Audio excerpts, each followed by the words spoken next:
You know how it is, right? Every single day, it's just this constant barrage of information coming at you from all sides. It can feel like you're drowning in it sometimes, like just trying to keep your head above water. Yeah, totally. Wishing someone would just come along and like cut through all the noise and just tell you what really matters. Just the essential insights. Exactly. And that's actually kind of what we're aiming for today. Yeah, we're going deep on this whole idea of buying back your time. Taking back those precious hours. We dug into a really insightful book all about this very topic. It's packed with strategies for like how to actually gain control of your time. And I mean, let's be honest, time is your most valuable resource, right? It really is. And it's so easy to feel like it's just slipping away. Totally. So our mission here, and I think it's a pretty important one, is to pull out those like most powerful, actionable ideas from this book. The stuff you can actually use. Yes. So that you, our listener, can start to manage those demands on your time and energy a little better. But they never really stop, do they? Never. And whether you're an entrepreneur, building a business, or just someone who feels like they're constantly stretched thin. Like there's just not enough hours in the day. Right. This is for you. And, this discussion is so timely because the book really tackles this kind of pervasive mentality.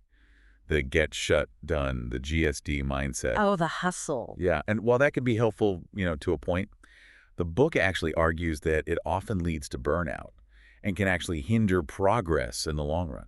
Yeah, and it's not just like a hunch. They even cite some pretty interesting research. From UC Berkeley, no less. Yeah, showing that entrepreneurs are significantly more likely to experience things like depression, ADHD, substance abuse, bipolar disorder. It's a real thing. It's heavy stuff.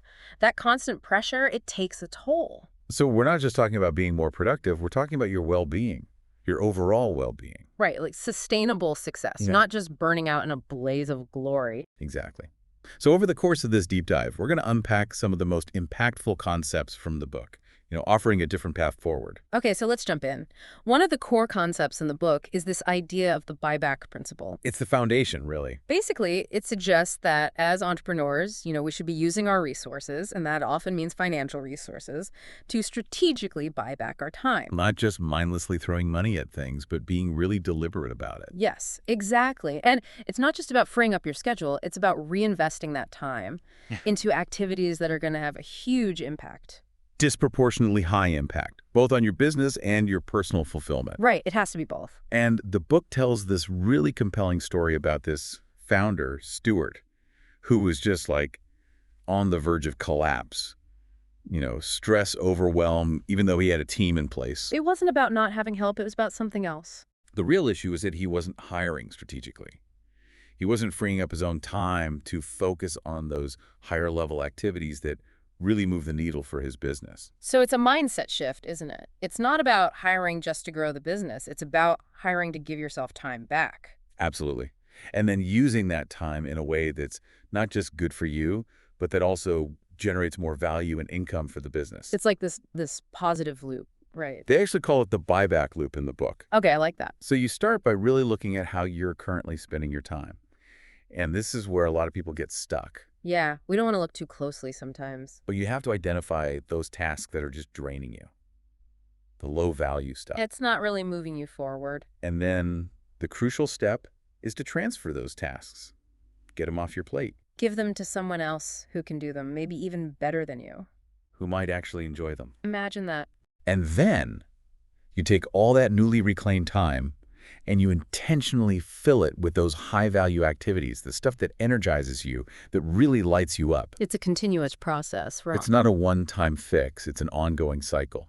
You're constantly assessing, delegating, and then reinvesting. Always refining how you're using your time. And I think that's where a lot of people kind of miss the boat. They think it's just like a one-time thing. I'll just hire someone and then I'm free. But it's not. It's ongoing. It's a journey. And you know what I really liked about this section? The book asks this really powerful question. Like, it really makes you think. What would I fill my time with if I wasn't spending all of it at work? Oof, that's a good one. It's deep. It forces you to really visualize what would you do with all those extra hours or even days. And that visualization is so key. It gives you that intrinsic motivation. It's not just about time management techniques. It's about connecting with your values, what truly matters to you. Okay, so we have this buyback principle, and then the book introduces another really interesting framework, this DRP matrix. It's a brilliant way to categorize all the different types of work we do. Okay, so how does that work? Break it down for us. Sure. So the DRIP matrix looks at tasks based on two main factors.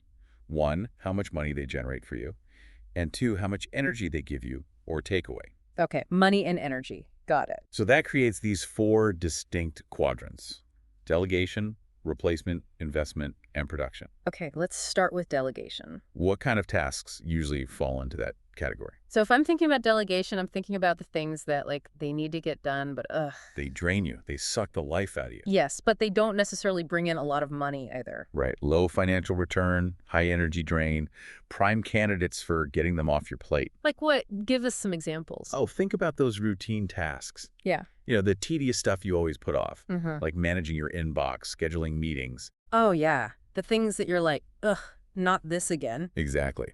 Now, the replacement quadrant is a little different. How so? These tasks, they actually do generate decent income, but they're still exhausting. They leave you feeling depleted. Like what? Give us an example from the book. Okay, so they talk about this founder who felt obligated to handle all the initial sales calls. Because that's where the money comes from. Right, bringing in that crucial revenue. But it was killing him. And it was keeping him from doing other things that could actually grow the business even more. Exactly. So these are important tasks, but not necessarily the best use of your time in the long run. Yeah, the goal is to find someone else who can take those over. Ideally, someone who finds them energizing. Okay, so then we have investment. This quadrant is all about those activities that might not have an immediate financial return, They might even cost you money up front. but they give you energy. They fill your tank. Like what? Things like hobbies, pursuing those passions, or collaborations, like podcast interviews, co-authoring a book, Stuff that's good for your soul. and for your professional development. It's like playing the long game. It is. You're investing in yourself, in your network. And that ultimately benefits your business, even if it's not immediately obvious. Right, the ripple effects. Okay, so that brings us to the quadrant that sounds like the holy grail. Production. This is where the magic happens. This is Wow. where you want to be spending most of your time. Tell us why. These activities, they generate significant income, and they give you energy. It's your sweet spot. It's like that flow state, right? It is. It's that genius zone. You're doing what you're uniquely skilled at and what you genuinely enjoy. And the market rewards you for it. That's so powerful. And I think a lot of people have it backwards. They think, oh, I'm successful, so now I can do what I love. Right, but the book argues it's the opposite. You're successful because you're doing what you love. It's like a fundamental reframe of that whole success narrative. And it's not just about working hard. It's about prioritizing your energy and your enjoyment. Those are crucial drivers of success. Love that. Okay, so we've got the buyback principle, we've got the DRIP matrix, and then the book introduces these kind of scary sounding things called time assassins. Oh yeah, they're sneaky. Tell us about these assassins. So they're basically these common subconscious patterns. They sabotage your progress, they steal your time, and they often stem from this underlying need for chaos or uncertainty. Okay, that's interesting. So it's deeper than just being disorganized. It is. So the first assassin is the staller. What does the staller do? The staller is all about hesitation, procrastination, putting off those important decisions. We all know a staller, or maybe we are one. Right. And it's often driven by fear of failure, or even fear of success. Yeah, it's not always obvious. And the key is recognizing that fear. Once you see it, you can start to address it. Okay, so that's the staller. What's next? Then there's the speed demon. Okay, what does the speed demon do? This assassin is all about speed, like making decisions as fast as possible, thinking that equals efficiency and success. But that can backfire, right? Big time. You end up making rushed decisions, like hiring the wrong people or jumping into things without doing your due diligence. Ready, fire, aim. Exactly. The consequences can be costly. Okay, who else is lurking in the shadows, stealing our time? Number 3 is the supervisor. This one is all about control. Control freak. Yeah, basically. Reluctant to delegate, to train their team properly. Leading to micromanagement. The classic, I'm the only one who can do it right mentality. And that ends up stifling everyone's growth. And it creates a huge dependency on you, the leader, so you can't focus on the bigger picture. I see that happening all the time. People trying to scale their business, but they're stuck in that supervisor role. It's a common trap. Okay, so we have the staller, the speed demon, the supervisor. Who are the last two? Okay, number 4 is the saver. The saver. Yep. This is the person who hoards resources, especially financial resources. They're sitting on a pile of cash. but they're not investing it. Not in growth opportunities, not in buying back their own time. It's like that scarcity mindset. Yeah, exactly. They see money as a security blanket, not as a tool for growth, Fear of spending. preventing future gains. Yeah. And finally, we have the self-medicator. Ooh, that sounds a little dangerous. He can be. This is the person who turns to unhealthy coping mechanisms. When things get tough. Or even when they're celebrating a win. So it's not just about dealing with stress. It's about, like, numbing out in general. Right.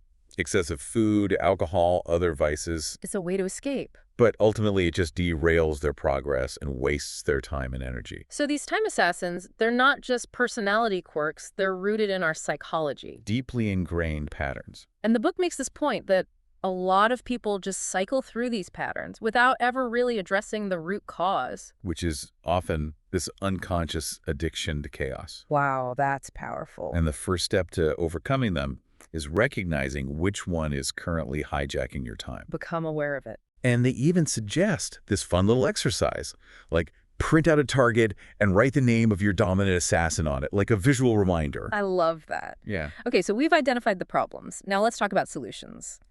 The book introduces this really practical framework called the replacement ladder. It's a structured approach to buying back your time through hiring. Okay, so walk us through this ladder. What's the first rung? Rung 1 is all about bringing on an admin assistant. The foundational hire. It is. And the feeling you're probably experiencing at this stage is being stuck, like bogged down in all those low-value administrative tasks. Emails, scheduling, paperwork. All of it. And it's keeping you from focusing on what really matters. So hiring a good admin assistant is that crucial first step. It frees up so much mental space. What's next? Okay, so we've got our admin assistant in place. What's rung 2?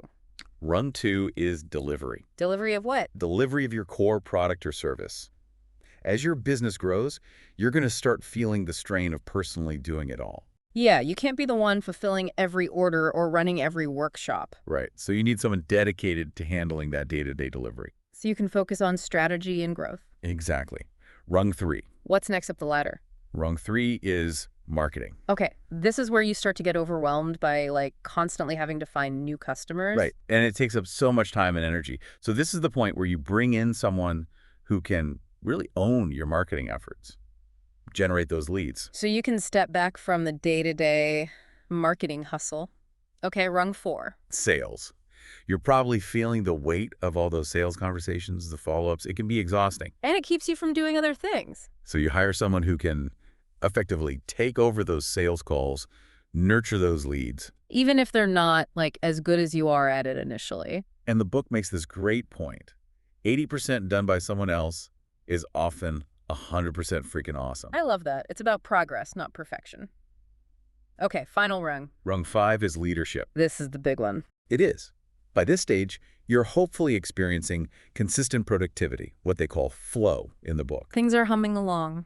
And now you start bringing in leaders, people who can own entire departments, contribute to the overall strategy. And they can mentor others, right? Help build that next layer of leadership. Absolutely. It's a deliberate progression. You can't jump to rung 5 if you're still stuck on rung 1. Each rung builds on the previous one. And ideally, each hire is funded by the increased revenue you're generating because you have more time for those high-value activities. It's a beautiful cycle. And again, the goal is always to buy back your time at each stage. I love that. Okay, so we're hiring strategically, we're climbing that ladder, but then there's this other really important piece, this idea of playbooks. Oh yeah, playbooks are game changers. Tell me about them. They're basically your meticulously documented processes for everything. Marketing, sales, customer service, accounting, HR. It's like taking standard operating procedures to a whole new level. It is. Think about McDonald's, the speedy service system. Oh yeah, they're famous for their systems. It's all about creating that consistency, that predictability. So it's not just about having the knowledge in your head, it's about making it teachable, replicable. Exactly. You're transitioning from relying on individual talent to building robust systems. Anyone can execute them. So you're not constantly having to reinvent the wheel or put out fires. And they have this really clever method for creating playbooks. Tell me. They call it the camcorder method. Okay, I'm intrigued. So instead of trying to write everything down yourself, you just record yourself doing the task, or someone on your team who's really good at it. Just film it. Yep.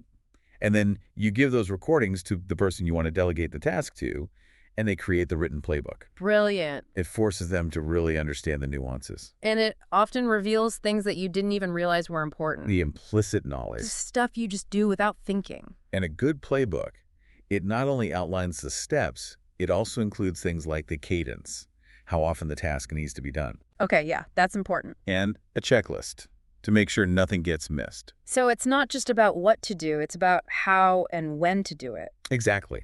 And you don't have to create all these playbooks yourself. Delegate that too. Exactly. Start with the task that causes you the most frustration. Have someone else document it. Freeing up your time and ensuring consistency in the future. Love it. Yeah. Okay, so we're building systems, we're delegating, and now let's talk about how we structure our own time. The book introduces this concept of the perfect week. It's all about intentionality, designing your week in advance. So you're not just reacting to whatever comes up. Exactly. You're taking control of your schedule. Why that's so important? Well, for one thing, it's way more efficient. When you're constantly reacting, you're just not as productive. You're always putting out fires. And it helps you minimize those wasted buffer times between tasks. And bleed time, where things run over and eat into other parts of your day. Oh, yeah, those are the words. And it's not just about time, it's about energy. Energy management. Yes. Constantly switching between different types of tasks can be so draining, even if the individual tasks aren't that hard. It's the context switching. Exactly. Yeah. So by batching similar tasks together, you can stay focused and conserve your energy. Give us an example. Sure. So let's say you're most focused and creative in the morning. That's when you schedule your deep work, your writing, your strategic planning. Got it. And then maybe in the afternoon, you do all your meetings or calls? Exactly. You create blocks of time for similar activities. And then the book has this really great analogy about multitasking. They compare it to trying to write 2 sentences at the same time. Versus writing one sentence and then the next. And it really highlights how inefficient multitasking is. We think we're being productive, but we're actually not. Okay, so how do we actually create this perfect week? Walk us through it. The first step is to do your time and energy audit. We talked about that before, really understanding where your time is going and what energizes you. Once you have that awareness, you can start blocking out time in your calendar for your most important activities. Prioritizing based on your energy levels. Yes. And this is where you have to get really good at saying no to protect that time you've allocated. It's about being intentional. Okay, so beyond the daily and weekly stuff, the book also talks about these broader time management principles. They call them the only 4 time hacks you'll ever need. What are they? Intriguing, right? Tell us. Okay, hack number 1 is the $50 magic pill. The idea is that you empower everyone on your team to solve small problems without needing your approval. Give them some autonomy. Exactly. You give them a small discretionary allowance. It could be $50, $500, even $5,000, depending on your business. So they can just take care of things. Without having to come to you for every little thing. That would free up so much time. Right. It's about removing yourself as the bottleneck. Okay, hack number 2. Hit me with it. Synced meetings with a repeat agenda. Okay, what does that mean? It means having a short, consistent daily meeting with your key team members, just to address those critical issues that actually need your input. So it's not just a random check-in, it's focused. Very focused. And the book says that as your team gets more aligned, the need for these meetings should actually decrease over time. Because they're anticipating your needs. Exactly. They know how you think. Okay, I like that. What's hack number 3? This one is all about clarity. It's the definition of done, or DOD. Okay, tell me more about that. Whenever you delegate a task, you provide a crystal clear definition of what done means for that specific task. No ambiguity. None. And the book recommends including elements related to facts, feelings, and functionality. Facts, feelings, functionality. Okay, I'm going to have to remember that one. It's so helpful. It ensures everyone is on the same page. And it avoids those frustrating situations where someone thinks they're done, but you're like, no, not even close. Right. Okay, and the final time hack number 4. Lay it on me. This is a good one. The 1.3.1 rule. Okay, 1.3.1. What's that all about? So when someone comes to you with a problem, your response is to require them to do 3 things. 1, clearly define the problem. So you're not just jumping in and trying to solve it for them. Right. 2, they have to propose at least 3 possible solutions. They have to do the thinking. Exactly. And 3, they have to offer their single strongest recommendation. So they're not just dumping the problem on you, they're thinking it through and owning it. It's such a powerful shift. It encourages critical thinking, problem solving. And it frees you up from having to be the problem solver all the time. Exactly. And the book makes this point that to really implement these time hacks effectively, you have to let go of your ego a little bit, that need to be the hero. Yeah, trust your team. It's all about empowering others. Okay, so we've got these time hacks. We're feeling more efficient already. But then, of course, there's the big one, hiring. Building the right team is everything. And the book has a whole section on this. What are the key takeaways? The first thing is clarity. You have to be absolutely crystal clear about who you need to hire and why. Not just, oh, I need another warm body. Right. It goes back to the replacement ladder. What tasks are you offloading? Okay, so you know what you need. Then what? Then you cast a wide net. You don't just rely on job postings. You have to be proactive. Yep. Get creative with your sourcing. And once you have all these candidates, then what? How do you sort through them? Well, they recommend implementing an initial filter. To weed out the people who aren't serious. Exactly. It could be something simple, like asking for a short video. Just to get a sense of who they are. Okay, so you've narrowed it down. What's the most important step? Don't keep us in suspense. The test-first hiring method. Ooh, I like that. Instead of just relying on resumes and interviews, you give your top candidates a small paid project. So you can see how they actually work. Their working style, their problem-solving skills, their communication. It's like a real-world test drive. It is. And then, once you found the right person, the dynamic shifts. Now you're selling them on the opportunity. It's not just about them impressing you anymore. Right. You have to understand their aspirations and show them how this role aligns with their goals. Okay, so to recap, define the role, find great candidates, filter them, test them, and then sell them on the opportunity. That's the formula. Love it. Okay. Okay, so we've got our amazing team in place, but now we have to lead them effectively. And avoid becoming the supervisor. Right. We don't want to fall back into micromanaging. So the book talks about transformational leadership. What's the core idea there? It's about a fundamental shift in your approach.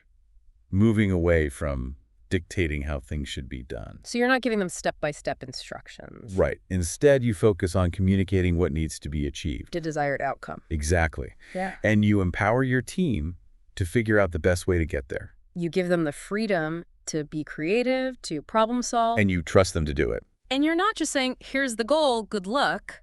You're giving them clear metrics to measure their progress. Absolutely. The book uses the analogy of Moneyball. Oh, yeah, that baseball movie. Where it all comes down to a few key statistics. So everyone knows what they're aiming for. And they can self-correct. They know if they're on track or not. And your role becomes more about coaching, providing guidance and support. Not dictating. And they have this great framework for coaching, KOACH. Tell us about it. It stands for Core Actual Agreement to Change. Okay, break that down. So you focus on the core issue, you share an actual story from your own experience, and then you work towards an agreement to change. It's collaborative. It is. You're leveraging your experience to guide them, but you're not giving them the answers. You're helping them find their own solutions. I love that. Okay, so transformational leadership. And then, of course, there's the often dreaded topic of feedback. The F word in business. And the book actually calls it that. But it's so crucial for growth, for success. Both for individuals and for the company. And they tell this story about a situation that went wrong because of a lack of feedback. It really highlights the importance of creating a culture where feedback is expected. And it flows in both directions. So it's not just top down, it's also bottom up. And they have this framework for giving feedback, the CLEAR framework. Okay, tell us about CLEAR. It stands for create, lead, emphasize, ask, reject, or accept. Okay, walk us through that. So you create a safe space for the discussion. Where people feel comfortable being honest. Right. Then you lead with vulnerability. You share your own perspective, maybe even your own shortcomings. You're modeling that openness. Exactly. Then you emphasize the impact of the behavior or the situation. So it's not just about pointing fingers, it's about helping them understand the consequences. Right. And then you ask for their perspective. Yeah. You really listen. And then you either reject or accept their feedback. And you're open to adjusting your own behavior based on that feedback. Absolutely. Yeah. And the leader has to be the one to set the tone, to actively solicit feedback, to show that it's valued. Okay, so we've talked about buying back time, building systems, hiring, leading, giving feedback. And now the book takes a step back and looks at the bigger picture, this idea of the 10X vision. This is where things get really exciting. Tell me about it. It's about allowing yourself to dream without limits. No holding back. None. And then translating that dream into a clear picture of your desired future. For your life and your business. It's not just about setting goals. It's about really envisioning that future. And they break this process down into 2 phases. Right. Phase 1 is all about unleashing your imagination. Just let it rip. No constraints, no limitations, just pure, unadulterated dreaming. What would your ideal life look like? And then phase 2 is where you bring in the details, the specifics. Okay, so you're not just floating in the clouds, you're grounding it.